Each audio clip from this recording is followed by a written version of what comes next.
उत्तरकाशी के थराली गांव में बादल फटे, बारिश से हुई भारी तबाही। कई होटल घर बहे, 4 लोगों की मौत।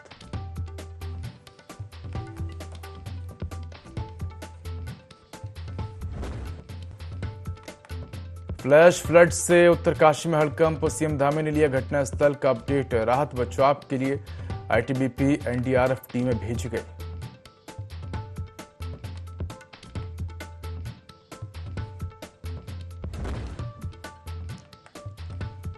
थराली हादसे पर पीएम मोदी और गृह मंत्री अमित शाह ने जताया दुख। सीएम धामी ने की फोन पर बात, हर संभव मदद का दिया आश्वासन।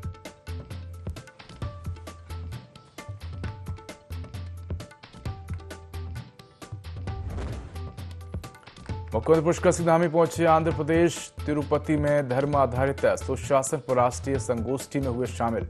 धर्म और सुशासन के समन्वय पर किया मंथन।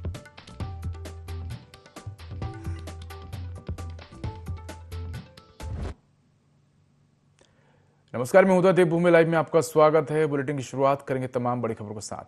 उत्तरकाशी जनपद के धराली गांव में बादल फटने की घटना से हुए जन धन के नुकसान की सूचना पर मुख्यमंत्री पुष्कर सिंह धामी ने दुख व्यक्त करते हुए प्रभावितों के प्रति संवेदना प्रकट की है। सीएम ने कहा कि धराली उत्तरकाशी के प्रभावित क्षेत्रों में जिला प्रशासन, भारतीय सेना, एनडीआरएफ और एसडीआरएफ की टीमें राहत और बचाव कार्यों में जुट गई हैं। प्राथमिकता के आधार पर लोगों को सुरक्षित स्थानों पर पहुंचाया जा रहा है और स्थिति पर लगातार निगरानी रखी जा रही है। प्रशासन पूरी तरह सतर्क है और प्रभावित नागरिकों को हर संभव सहायता प्रदान की जा रही है।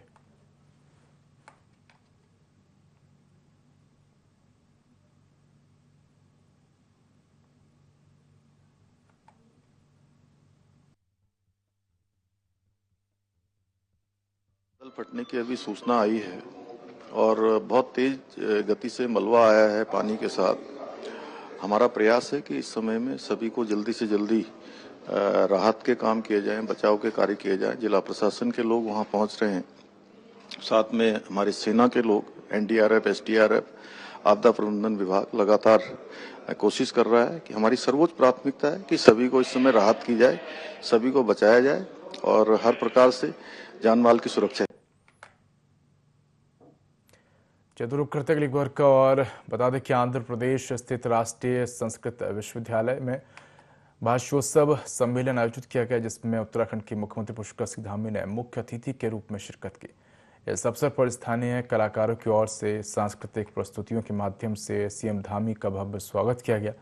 मुख्यमंत्री ने सम्मेलन को संबोधित करते हुए कहा कि संस्कृत केवल एक भाषा नहीं बल्कि भारत की संस्कृति और परंपरा की आत्मा है।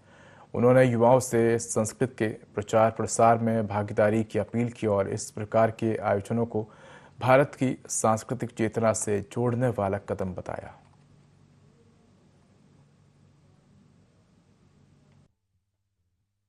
एक महत्वपूर्ण सांस्कृतिक और आध्यात्मिक पहल भी प्रारंभ की है।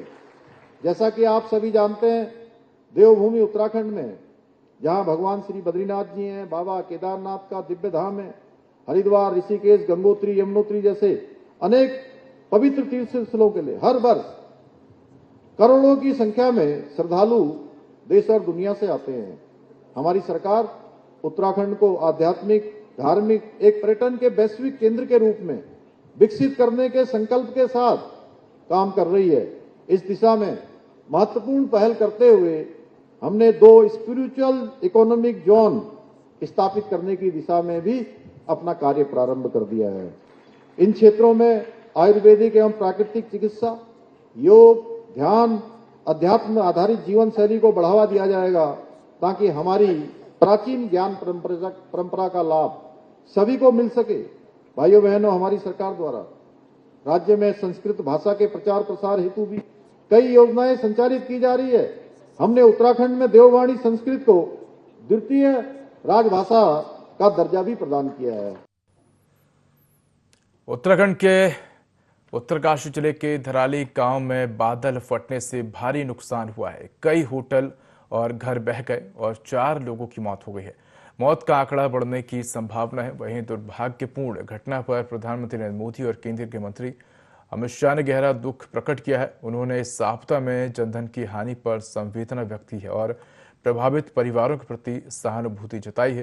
पीएम और अमित शाह ने उत्तराखंड के मुख्यमंत्री पुष्कर सिंह धामी से फोन पर बात कर घटना की विस्तृत जानकारी प्राप्त की और राज्य सरकार को हर संभव केंद्रीय सहायता का आश्वासन दिया है।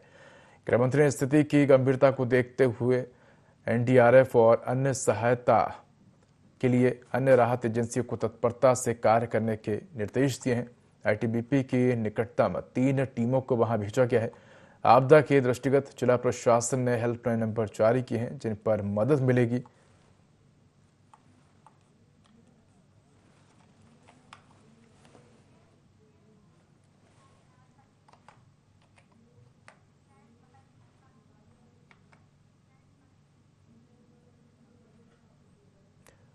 उधम सिंह नगर के बाजपुर क्षेत्र में एक बार फिर लेबड़ा नदी का पानी कहर बनकर बरपा। खासकर इंदिरा कॉलोनी पूरी तरह जलमग्न हो गई। मोहल्ला तालाब में तब्दील हो गया और लोग जानमाल बचाने की जद्दोजहद में दिखे। स्थिति की गंभीरता को देखते हुए जिला अधिकारी नितिन सिंह भदौरिया और एसएसपी मणिकांत मिश्रा मौके पहुंचे। अधिकारियों ने जलभराव से प्रभावित घरों का निरीक्षण किया, राहत शिविरों का जायजा लिया और प्रभावित परिवारों को सहायता राशि के चेक बांटे। स्वास्थ्य विभाग की टीमें भी प्रभावित इलाकों में दवाइयां वितरित कर रही हैं। मुख्यमंत्री पुष्कर सिंह धामी ने लेवड़ा नदी पर 2 पुलों को ऊंचा करने और तटबंध निर्माण के लिए 23 करोड़ रुपए की राशि स्वीकृति दी है, लेकिन यह कार्य मानसून के बाद ही शुरू होगा।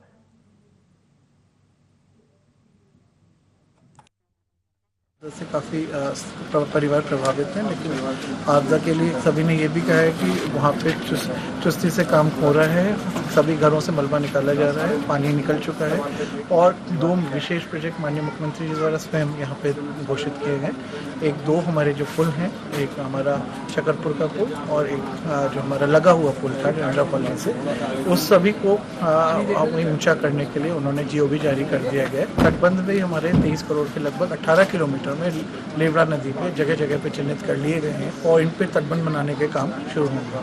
तत्काल राहत के लिए अभी सिंचाई विभाग वहाँ पे लगकर तटबंध को बना रहा है। उसमें सैंड बार को भी लगाया जाएगा, सैंड बैग्स को लगाकर उनको रोका जाएगा तथा दीवार भी बनाई जा रही है ताकि पानी फिर से ना आए। हम लोग यहाँ पे भी मिलकर भी आए हैं यहाँ पे, और जो बच्चे की जिसकी मृत्यु हो गई उसको हम लोगों ने, उसके परिवार की जो भी मदद हो सकती है वो पूरी हम लोगों ने कोशिश की है कि उसको तत्काल ही राहत उनको उपलब्ध कराई जा सके। माननीय मुख्यमंत्री जी की ओर से 4 लाख रुपए का चेक उनको दिया।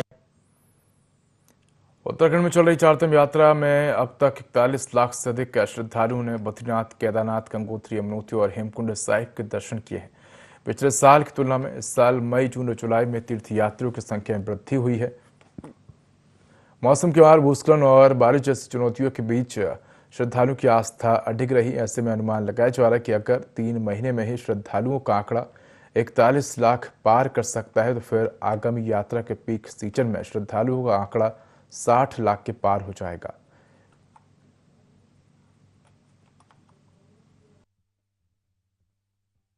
लगातार बारिश का सिलसिला जारी है। ऐसे में अगर मौसम की बात करें तो मौसम के चलते लगातार जो बारिश है वो इन दिनों उत्तराखंड में देखने को मिल रही है। तो चारधाम यात्रा भी इस दौरान सुचारू रूप से उत्तराखंड में चल रही है।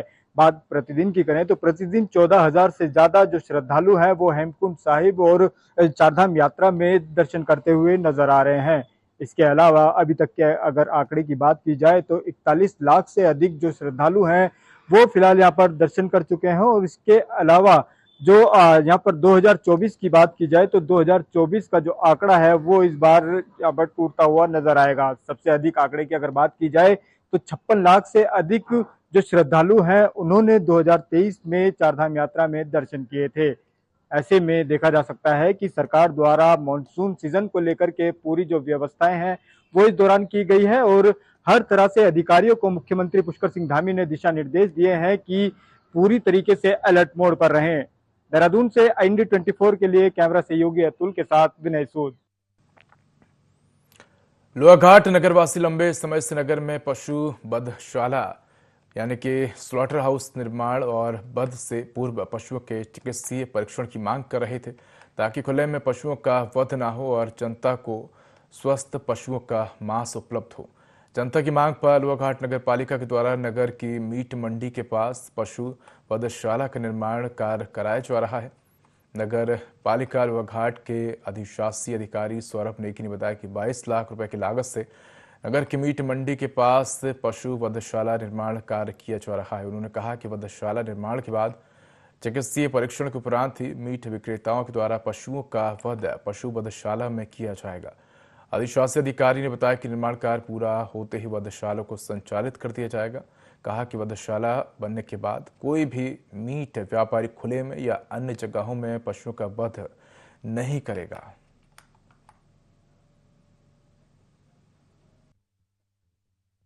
नगर में मीट व्यवसायी हैं, उनके द्वारा जो बकरे काटे जा रहे हैं उनको साइंटिफिक और अच्छे तरीके से निस्तारित करने के लिए नगर क्षेत्र के अंतर्गत एक स्लॉटर हाउस बनाया जा रहा है, जो मीट मंडी के पीछे बनाया जा रहा है। वो जल्दी चालू भी हो जाएगा। चालू कंडीशन में आने के बाद वो प्रॉपर फंक्शनल हो जाएगा, जिससे कि जो गंदगी होती है उससे उत्पन्न होने वाली, उससे निजात मिल सके।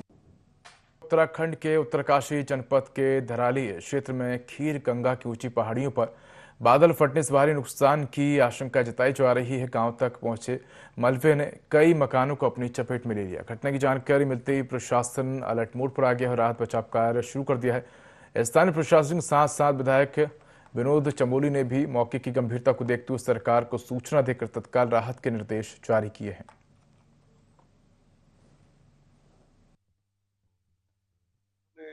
इसको सोशल मीडिया पे भी देखा है और न्यूज में भी चल रहा है कि धराली में खीर गंगा में मलबा आने के कारण काफी नुकसान ऐसा प्रतीत होता है हुआ है।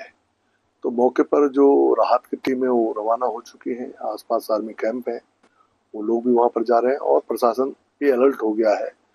तो वहां पर राहत कार्य तुरंत ही प्रारंभ हो रहा है। लेकिन मुझे लगता है संभावना यह है कि वहां पर काफी नुकसान हुआ है और प्रयास होगा कि जो लोग मलबे में या तो दबे हैं या जो नुकसान है वो कम से कम हो और लोगों को जीवित वहां से निकाला जा सके, उसकी कोशिश हम लोग कर रहे हैं।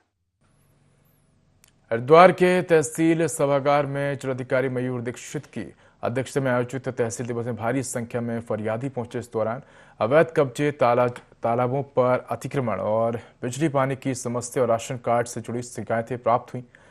डीएम ने कुछ मामलों का मौके पर ही निस्तारण कराया और अन्य समस्याओं को जल्द सुलझाने के निर्देश अधिकारियों को दिए।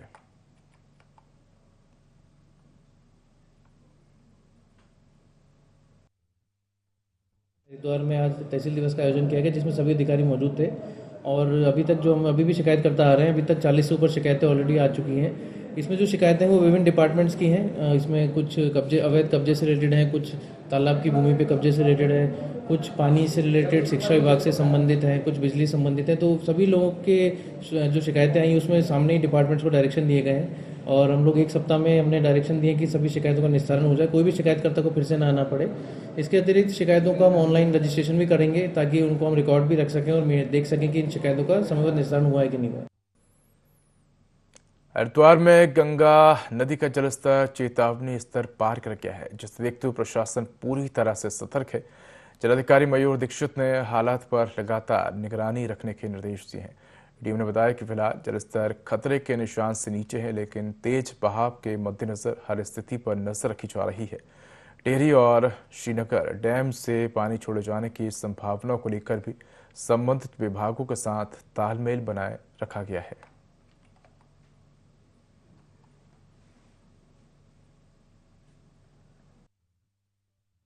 जो ऑफिसर्स हैं वो अलर्ट पे हैं। अभी तहसील दिवस में भी हमने रिव्यू किया है सभी डिपार्टमेंट्स का। सिंचाई विभाग उत्तर प्रदेश और सिंचाई विभाग उत्तराखंड दोनों इसको मॉनिटर भी कर रहे हैं। अभी हमारा जो नदी का जो लेवल है वो वार्निंग से ऊपर है, लेकिन डेंजर मार्क से नीचे है।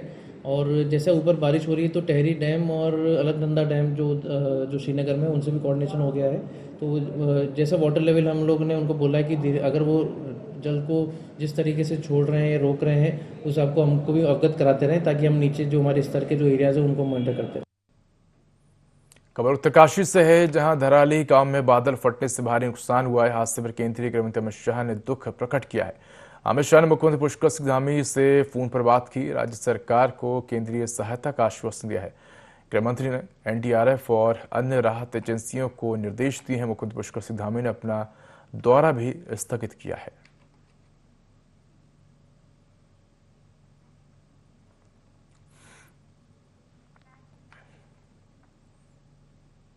उत्तराखंड में भाजपा की सरकार के 4 वर्ष का कार्यकाल हो चुका है, तो वहीं अगर हम विकास की बात करें तो अनेकों काम सरकार द्वारा किए गए हैं। भाजपा प्रवक्ता कमलेश रमन का कहना है कि प्रदेश की सरकार सर्वांगीण विकास के लिए काम कर रही है और महिलाओं को आगे बढ़ाने के लिए सर्वोपरि है।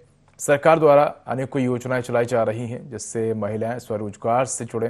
प्रदेश में लखपति दीदी योजना के तहत अब सरकार ने लखपति दीदी को करोड़पति दीदी बनाने की योजना तैयार कर रही है और ऐसे कई काम हैं जो प्रदेश की सरकार ने किए हैं। स्वास्थ्य सेवाओं में जैसे आयुष्मान योजना के तहत सभी लोगों का इलाज मुफ्त में किया जा रहा है। जिस व्यक्ति की आर्थिक स्थिति ठीक नहीं उसे भी स्वास्थ्य संबंधी लाभ मिल रहा है। युवाओं को आगे बढ़ाने को लेकर भी कई काम सरकार द्वारा किए जा रहे हैं।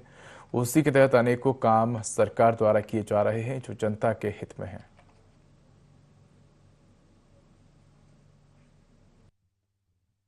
जनता पार्टी की सरकार आई है, लगातार ऐसी योजनाएं जो लोगों के हित में है, युवाओं के हित में है, महिलाओं के हित में है। अगर मैं महिलाओं की बात करूं तो समूह के माध्यम से महिलाओं को आत्मनिर्भर बनाने का काम किया। आज अगर मैं पलायन को रोकने की बात करूं तो जो हमारे पहाड़ों के गांव हैं उनको सुंदर बनाने का और गोद लेने का अधिकारी, कर्मचारी या कोई भी विधायक या मंत्री लेकर के उन गाँव को और अच्छा सुधारने का काम कर रहे हैं। चाहे मैं लखपति दीदी की बात करूं, हमारी आयुष्मान जो योजना चल रही है उसके तहत हमारे उन गरीब लोगों का इलाज चल रहा है। अगर मैं राशन की बात करूं तो आज 80 करोड़ लोगों को राशन देने का काम सरकार कर रही है और युवाओं को स्वरोजगार से जोड़ने का काम कर रही है। तमाम इस प्रदेश के अंदर की अगर मैं बात करूं तो प्रदेश के अंदर जिस तरीके से पुष्कर सिंह धामी जी ने योजनाओं को दिया है, जिस तरीके से लोगों को इन योजनाओं का लाभ मिल रहा है। अगर मैं यहाँ के जो सुदूर इलाके की बात करूं तो वहां पर भी महिलाओं को रोजगार देने के लिए सरकार ने पहल करी है और तमाम ऐसी वो चीजें किसान निधि के माध्यम से लोगों को फायदा हो रहा है। तमाम इस तरह की जो योजनाएं, सैकड़ों ऐसी योजनाएं हैं जो लोगों को उनका लाभ मिल रहा है और सरकार लगातार ऐसी योजनाओं को चलाने का काम कर रही है जिससे हमारे जनमानस को, जनता को कहीं ना कहीं उनको हित पहुंचे, उनको लाभ पहुंचे। हल्द्वानी में प्रतियोगी परीक्षाओं में धांधली कर युवाओं के भविष्य से खेलने वाले एक नकल गैंग का पुलिस ने खुलासा किया है। एसएसपी प्रहलाद नारायण मीणा के निर्देश पर हुई इस बड़ी कार्रवाई में गैंग लीडर सहित कुल 9 आरोपियों को गिरफ्तार किया गया है। गिरफ्तार आरोपी एक संगठित नेटवर्क के जरिए लाखों रुपए लेकर प्रतियोगी परीक्षाओं में ऑनलाइन नकल कराने का काम कर रहे थे। पुलिस ने इनके पास से 2 लैपटॉप, 11 मोबाइल, वाईफाई, डोंगल और चार्जर सहित अन्य उपकरण बरामद किए हैं। पुलिस का कहना है कि गिरोह सुनियोजित ढंग से काम करता था और तकनीक के जरिए परीक्षा देने वाले छात्रों को नकल करवाता था। फिलहाल सभी आरोपियों से पूछताछ जारी है। कुछ सालों में उत्तराखंड के कुछ जो एग्जाम है उनमें नकल के मामले आए थे। इसके बाद माननीय मुख्यमंत्री जी के द्वारा एक नकल विरोधी कानून बनाया गया और जो आगामी एग्जाम उनको लेके एक वृहत दिशा निर्देश दिए गए हैं। इसी दिशा निर्देशों के क्रम में जब भी कोई एग्जाम होता है तो स्थानीय पुलिस के द्वारा ऐसी एग्जाम में हेराफेरी को रोकने के लिए काफ़ी सारे प्रिकॉशंस लिए जाते हैं। हमारी जो पुलिस की टीम है कंटिन्यूस सर्विलांस करती है, कंटिन्यूस इंटेलिजेंस कलेक्शन करती है कि कोई एग्जाम में किसी तरीके की हेराफेरी तो नहीं हो रही। पिछले हफ्ते हमें एक सूचना मिली थी कि जो एसएससी का एग्जाम होने वाला है उसमें कुछ लोग हेराफेरी करने की तैयारी कर रहे हैं। इस सूचना के आधार पर जो पुलिस ने अपना सर्विलांस और जो है सीसीटीवी जो है उनको देखना शुरू किया और पुलिस को रामपुर रोड के एक होटल की सूचना मिली। उस होटल में जब रेड की गई तो कुछ संदिग्ध लोग वहाँ पकड़े गए। इन संदिग्ध लोगों के जब पूछताछ की गई और इनकी जब तलाशी ली गई तो इनके कब्जे से जो मोबाइल बरामद हुए हैं और जो लैपटॉप बरामद हुए हैं उनमें किसी एग्जाम के रिगार्डिंग कुछ चैट बरामद हुई है जिसमें कुछ अभ्यर्थियों से पैसा लेना और साथ ही एग्जाम में उनकी हेल्प करने के मामले आए हैं। आगामी जो एग्जाम 6 तारीख से होने वाली थी उसको लेके लोग तैयारी कर रहे थे, लेकिन पुलिस ने पहले से इनको गिरफ्तार किया है। खटीमा खंड शिक्षा कार्यालय में शिक्षकों ने खंड शिक्षा अधिकारी के खिलाफ वेतन रोकने को लेकर प्रदर्शन किया। आक्रोशित शिक्षक संघ ने बताया कि त्रिस्तरीय पंचायत चुनाव की सेवा में रहने के कारण पीएम पोषण योजना के एसएमएस नहीं करने पर विभाग ने शिक्षकों का वेतन पर रोक लगा दी है, जिस कारण सभी शिक्षकों में रोष व्याप्त है। मामले में खंड शिक्षा अधिकारी ने बताया कि पीएम पोषण योजना का एसएमएस शिक्षकों को भेजना जरूरी होता है, लेकिन नहीं भेजने पर वेतन पर रोक लगा दी गई थी। लेकिन चुनाव के मद्देनजर शिक्षकों की वार्ता सुन उनकी मांगों को मान लिया गया है, जल्द वेतन दिया जाएगा।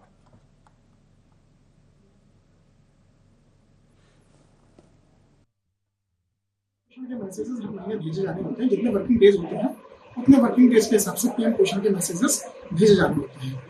अप्रैल इस सत्र में, पूरे सत्र में अप्रैल मई जुलाई अगस्त का महीना चल रहा है। पिछले 3-4 महीनों से लगातार हम लोग मीटिंग्स करके लगातार सूचना प्रसारित करके शिक्षकों को अवगत करा रहे हैं कि आप मैसेज कीजिए। बहुत इंपॉर्टेंट भारत सरकार का प्रोजेक्ट है और इसकी मॉनिटरिंग हर स्तर पर की जा सकती है।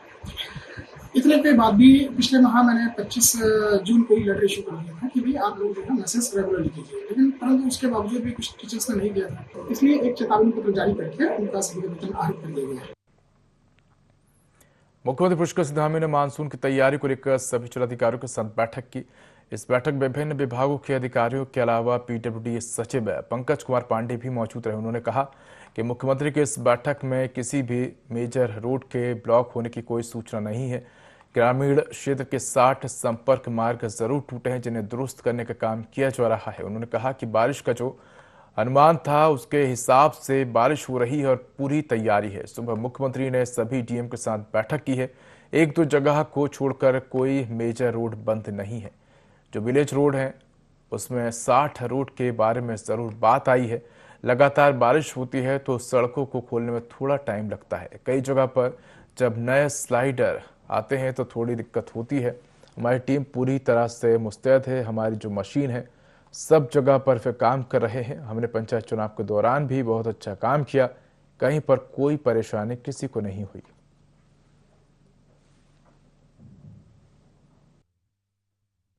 बारिश का जो अनुमान था पहले से उस हिसाब से भी बारिश हो रही है। हम लोग की पूरी तैयारी है और सुबह माननीय मुख्यमंत्री जी ने मीटिंग ली थी, उसमें सारे डीएम्स के साथ मीटिंग थी, मैं भी था उसमें।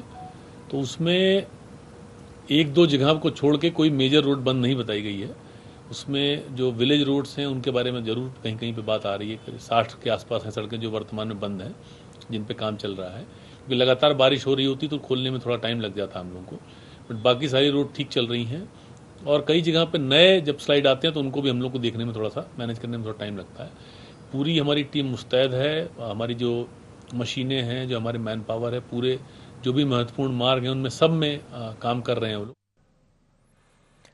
मानसून सीजन की झमाझम बारिश के बीच बद्रीनाथ धाम में तीर्थ यात्रियों की आवाजाही सुगमता से चल रही है। सोमवार को जहां 3100 श्रद्धालु बद्रीपुरी पहुंचे तो वहीं नीतीमाड़ा घाटी के ऊंचे पठारी दर्रों की चौकसी सहित भारत तिब्बत सीमा से सटी हमारे देश की सरहद की सुरक्षा का जिम्मा संभाले आईटीबीपी के हिमवीर जवानों ने बीकेटीसी और बद्रीनाथ पुलिस के साथ सहयोग करते हुए बद्रीनाथ धाम मंदिर सहित परिक्रमा पथ सिंहद्वार क्षेत्र में बृहद स्वच्छता जागरूकता अभियान चलाया।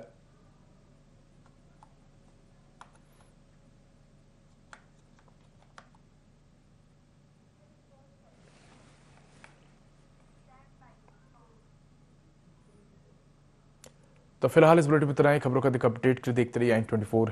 नमस्कार।